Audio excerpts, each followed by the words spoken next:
एक महिला, उसकी इज्जत और कीमत 370 रुपए की बिरयानी। आखिर ऐसा क्या कहा गया था कि कुछ ही सेकंड का एक वीडियो पूरे देश में गुस्से का कारण बन गया? क्यों सोशल मीडिया पर लाखों लोग भड़क उठे? क्यों एक स्टैंड अप कॉमेडियन को कैमरे के सामने आकर रोते हुए माफी मांगनी पड़ी? और आखिर वो कौन सी टिप्पणी थी जिसने कॉमेडी, अभिव्यक्ति की आजादी और महिलाओं के सम्मान पर एक नई बहस छेड़ दी? इस पूरे मामले ने लोगों की सोच पर सवाल उठाए और अब इस पूरे मामले को लेकर कॉमेडियन ने माफी मांगी है। तो चलिए आपको बताते हैं पूरी टाइमलाइन। सोचिए, एक स्टैंड अप शो में हुआ एक मजाक, कुछ सेकंड की एक बातचीत और फिर ऐसा बवाल कि कॉमेडियन को कैमरे के सामने आकर हाथ जोड़कर रो रो कर माफी मांगनी पड़ी। सोशल मीडिया पर जबरदस्त गुस्सा, महिला आयोग की एंट्री, साइबर पुलिस की कार्रवाई और आखिर में एक भावुक वीडियो जिसमें कॉमेडियन कहते हैं कि मुझसे बहुत बड़ी गलती हो गई।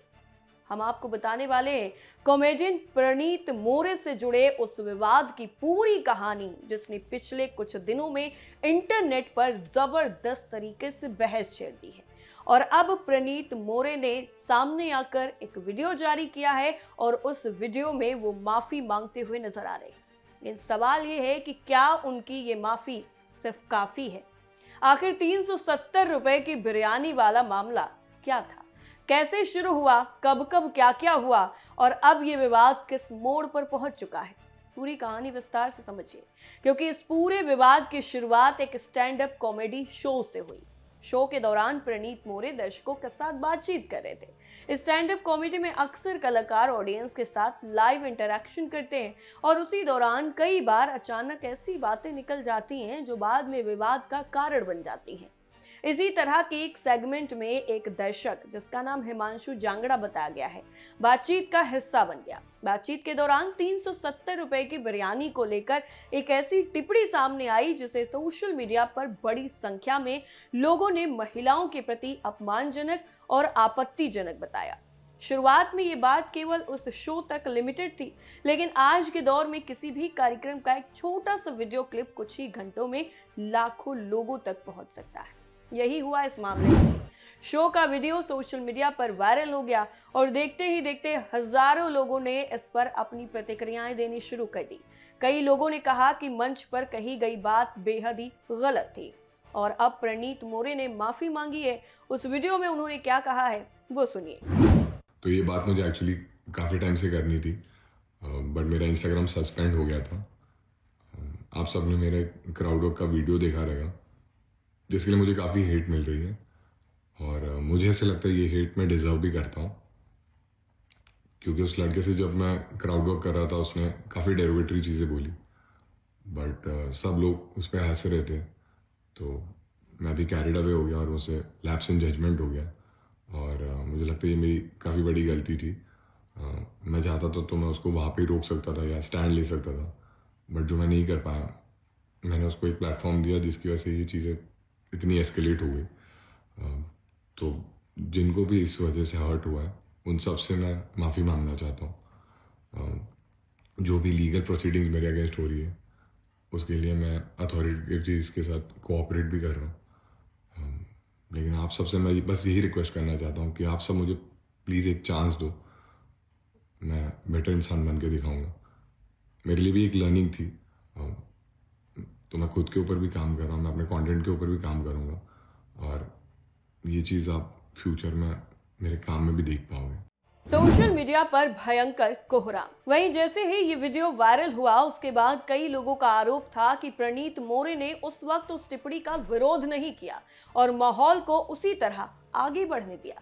इसके बाद सोशल मीडिया पर लगातार प्रतिक्रियाएं आने लगी। कुछ लोगों ने कहा कि कॉमेडी के नाम पर किसी भी तरह की टिप्पणी को सही नहीं ठहराया जा सकता।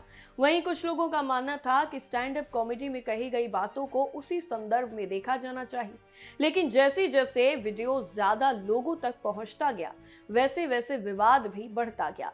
कई सोशल मीडिया यूजर्स ने इस पूरे मामले को गंभीर बताते हुए कार्रवाई की मांग शुरू कर दी।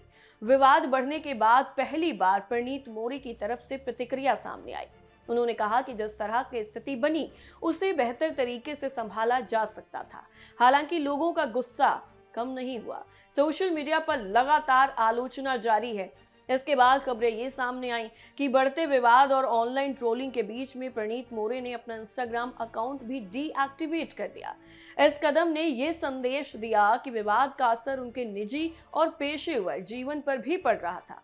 मामला केवल सोशल मीडिया तक लिमिटेड नहीं रहा है, धीरे धीरे ये कानूनी और संस्थागत स्तर तक पहुंच गया है। रिपोर्ट्स के मुताबिक महाराष्ट्र साइबर पुलिस ने इस मामले को गंभीरता से लेते हुए जांच शुरू कर दी है। इसके साथ ही इस पूरे विवाद पर महाराष्ट्र के मुख्यमंत्री देवेंद्र फडणवीस का बयान तक सामने आ गया। बाद में खबरें ये सामने आई हैं कि इस पूरे विवाद को लेकर एफआईआर भी कथित तौर पर दर्ज कर ली गई है। इस कार्रवाई ने ये साफ कर दिया है कि अब ये मामला केवल इंटरनेट पर होने वाली बहस तक सीमित नहीं रह गया है, बल्कि कानून के दायरे में भी इसकी जांच की जा रही है। इसके साथ ही राष्ट्रीय महिला आयोग की भी इस पूरे मामले में एंट्री हुई है। आयोग ने इस मामले को संज्ञान में लिया है और संबंधित लोगों से जवाब मांगा है। जब किसी विवाद में राष्ट्रीय स्तर की संस्था शामिल हो जाती है तो ये साफ तौर पर संकेत होता है कि मामला अब केवल मनोरंजन जगत तक लिमिटेड नहीं है, बल्कि सामाजिक और सार्वजनिक चर्चा का विषय भी बन चुका है। यही वजह है कि इस विवाद पर देश भर में अलग अलग तरह की प्रतिक्रियाएं देखने को मिल रही हैं। इन सबके बीच में 13 जून 2026 को एक नया मोड़ आता है, जब प्रणीत मोरे ने एक वीडियो जारी किया जो तेजी से वायरल है। इस वीडियो में वो काफी ज्यादा भावुक नजर आते हैं। उन्होंने कबूल किया है कि उनसे गलती हुई। उनका कहना है कि उस समय वहां मौजूद हर व्यक्ति हंस रहा था और वो भी माहौल में बह गए। उनके शब्दों में अगर कहें तो वो कैरीड अवे हो गए थे। उन्होंने माना कि उन्हें उसी वक्त हस्तक्षेप करना चाहिए था और स्थिति को रोकना चाहिए था। वीडियो में प्रणीत मोरे ने यह भी कहा है कि जो आलोचना उन्हें मिल रही है वो उसे समझते हैं। उन्होंने कबूल किया है कि लोगों का गुस्सा उनकी गलती की वजह से है। कई लोगों ने इस वीडियो को देखकर कहा है कि प्रणीत मोरे वास्तव में अपनी गलती को समझ रहे हैं और पछता रहे हैं। वहीं कुछ लोगों का मानना है कि जब विवाद इतना ज्यादा बड़ा हो गया और कार्रवाई शुरू हो गई, तब माफी मांगना पर्याप्त नहीं माना जा सकता। यहीं से बहस का दूसरा पहलू भी सामने आ जाता है। सवाल यह है कि क्या किसी व्यक्ति की गलती स्वीकार करने के बाद उसे दूसरा मौका मिलना चाहिए, या फिर सार्वजनिक मंच पर हुई गलती के लिए लंबे समय तक जवाबदेह ठहराया जाना चाहिए। क्या है लोगों की राय? इस पूरे मामले में लोगों की राय बिल्कुल अलग अलग है। कुछ लोग कहते हैं कि अगर कोई व्यक्ति अपनी गलती कबूल कर रहा है और सुधार की बात कर रहा है तो उसे मौका दे देना चाहिए। वहीं दूसरे लोग कह रहे हैं कि सार्वजनिक प्रभाव रखने वाले लोगों की जिम्मेदारी ज्यादा होती है और उन्हें अपनी बातों के साथ साथ अपने मंच पर होने वाली गतिविधियों के प्रति बेहद ही सतर्क रहना चाहिए। अब ये विवाद केवल एक व्यक्ति या एक शो तक सीमित नहीं है। इसने पूरे स्टैंड अप कॉमेडी इंडस्ट्री के सामने कई सवाल खड़े कर दिए हैं। क्या कॉमेडी की कोई सीमा होनी चाहिए? क्या कलाकार हर बात को मजाक के रूप में पेश कर सकते हैं? क्या दर्शकों द्वारा कही गई बातों के लिए भी मंच पर मौजूद कलाकार जिम्मेदार होता है? और सबसे बड़ा सवाल, सोशल मीडिया के दौर में किसी भी कंटेंट क्रिएटर की जवाबदेही आखिर कितनी है? आज स्थिति यह है कि एक छोटी सी क्लिप पूरे देश में चर्चा का विषय बन सकती है। लाखों लोग अपनी राय दे सकते हैं, संस्थाएं हस्तक्षेप कर सकती हैं और कानूनी कार्रवाई भी हो सकती है। यही वजह है कि सार्वजनिक मंच पर बोलने वाले लोगों के लिए जिम्मेदारी पहले से कहीं ज्यादा बढ़ गई है। चाहे वो कॉमेडियन हो, अभिनेता हो, यूट्यूबर हो या फिर कोई सोशल मीडिया इन्फ्लुएंसर, हर शब्द और हर प्रतिक्रिया को अब बड़े स्तर पर देखा और परखा जाता है। फिलहाल प्रणीत मोरे ने अपनी तरफ से माफी मांग ली है। उन्होंने कबूल कर लिया है कि उनसे गलती हुई और उन्होंने लोगों से एक मौका देने की भी अपील की है। वहीं दूसरी तरफ जांच और संबंधित प्रक्रियाएं अपने स्तर पर चल रही हैं और आने वाले दिनों में ये देखना दिलचस्प होगा कि ये मामला किस दिशा में जाता है और क्या इस विवाद का असर स्टैंड अप कॉमेडी की दुनिया में भविष्य के लिए कोई नई बहस या नए नियम लेकर सामने आता है। सबसे बड़ा सवाल यही है कि क्या आपको लगता है कि प्रणीत मोरे की माफी वाकई काफी है? क्या गलती स्वीकार कर लेने के बाद उन्हें दूसरा मौका मिलना चाहिए, या फिर सार्वजनिक मंच पर हुई ऐसी चूक के लिए सख्त जवाबदेही तय होनी चाहिए? अपनी राय हमें कमेंट सेक्शन में जरूर बताइए। नमस्कार।